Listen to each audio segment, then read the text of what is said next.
Bonjour à tous et bienvenue sur notre podcast aujourd'hui consacré à la préparation d'un Go Live Paye. Pour répondre à cette question que tout le monde se pose, Céline Benetti, directeur au sein du pôle conseil du groupe HRPass, va nous orienter. Céline, quelles sont les bonnes pratiques pour préparer son Go Live Paye ? Eh bien préparer son Go Live Paye, bien sûr, c'est d'abord avoir préparé son projet, c'est-à-dire l'avoir projeté tant sur les aspects solutions qu'organisation. Je parle ici de schéma directeur, de trajectoire de transformation qui vont permettre de scénariser ce projet. Car si le projet est finalement l'objet de toutes les attentions à un instant T, n'oublions pas qu'il ne s'agit que de la première marche de l'escalier. Aucune structure ne va réaliser un projet pour le projet en soi, mais pour ce qu'il va apporter à l'issue de son déploiement, à l'entreprise et aux hommes et aux femmes qui la composent. Il devient de fait évident que bien préparer son Go Live, sa mise en production, ça n'est pas seulement énumérer une liste de choses à réaliser pour passer en production justement, ni vérifier que nous avons le bon nombre de bras sur le pont ou surveiller un budget ou un planning.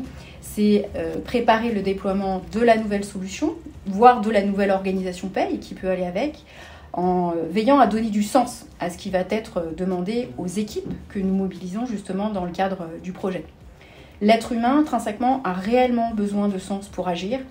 Et nous allons constater des comportements vraiment différents face à l'absence de sens, qui peuvent être de type désengagement, de manière plus ou moins visible, mais aussi la fuite, et c'est ce qui est le plus facile d'ailleurs généralement. Il est d'autant plus difficile de se questionner sur le sens de ce que l'on fait lorsque nous avons la tête sous l'eau, ce qui n'est pas rare dans le cadre d'un projet, notamment un projet paye. C'est clair.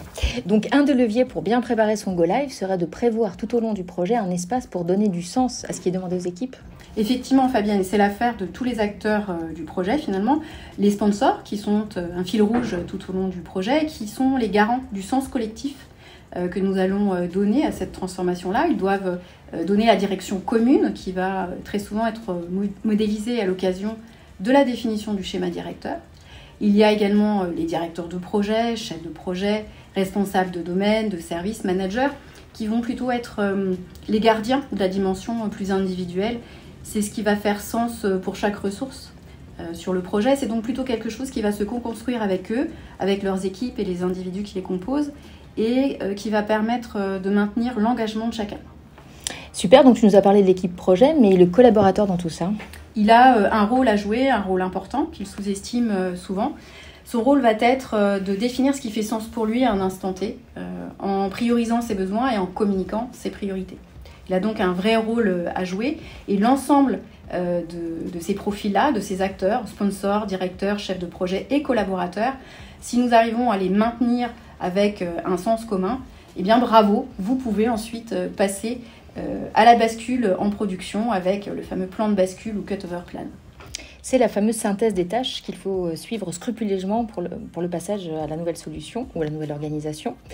Mais qu'est-ce que c'est exactement ? Est-ce que c'est une checklist géante ? Quelque part, oui, effectivement, l'exercice est un petit peu plus subtil.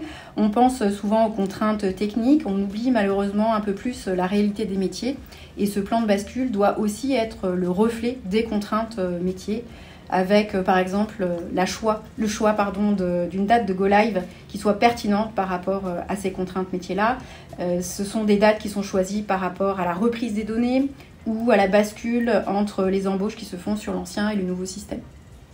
Et le plan de bascule, c'est aussi préparer quelque chose qu'on aime moins voir, qui peut être des risques qu'on prend au démarrage, des anomalies qui peuvent bloquer la paye, avec des alternatives à ce plan de bascule initial ou nominal, où on va prévoir un retour en arrière complet pour pouvoir revenir sur l'ancien système en cas d'anomalie bloquante, ou un démarrage en mode dégradé, ou si une anomalie majeure se présente, nous allons sécuriser les activités critiques pour le SI-Pay avec des process qui vont par exemple permettre de dérouler un process de paye d'acompte à défaut de pouvoir dérouler une paye normale sur le nouveau système. Et mieux vaut avoir prévu ce plan B ou ce plan C plutôt que de se retrouver au pied du mur avec des soucis à gérer. Ouais, mieux vaut l'avoir prévu que de ne pas l'avoir prévu. Exactement. Donc comment résumerais-tu la recette d'une bonne préparation d'un Go Live réussi ? Sur 3 points importants, on l'a vu, donner du sens aux activités qui vont être menées dans le cadre du projet. C'est une garantie de maintenir les acteurs impliqués tout au long du projet, donc d'être dans une dynamique de proactivité. Donc chacun va pouvoir veiller à ce que tout se déroule correctement à tous les niveaux, parler des sponsors, des chefs de projet, responsables de domaine, mais aussi des collaborateurs qui peuvent être des lanceurs d'alerte. Bien sûr, le plan de bascule qu'on évoquait aussi il y a quelques instants, où il faut penser aux contraintes techniques, mais aussi aux contraintes métiers. Et puis, une partie communication qui est importante. Tout au long du projet, il faut identifier, communiquer, certes, les impacts sur les outils, mais aussi sur l'organisationnel, sur le changement de rôle, les changements de process de chacun. Et en synthèse, ce serait donc finalement de mettre en place une vision et de la maintenir partagée pour tout le monde, afin que justement l'ensemble des équipes aillent dans le même sens. Super, merci beaucoup Céline pour tous ces conseils qui nous permettront, j'en suis sûre, donc, de bien préparer notre Go Live et de le mener à bien avec succès. Merci.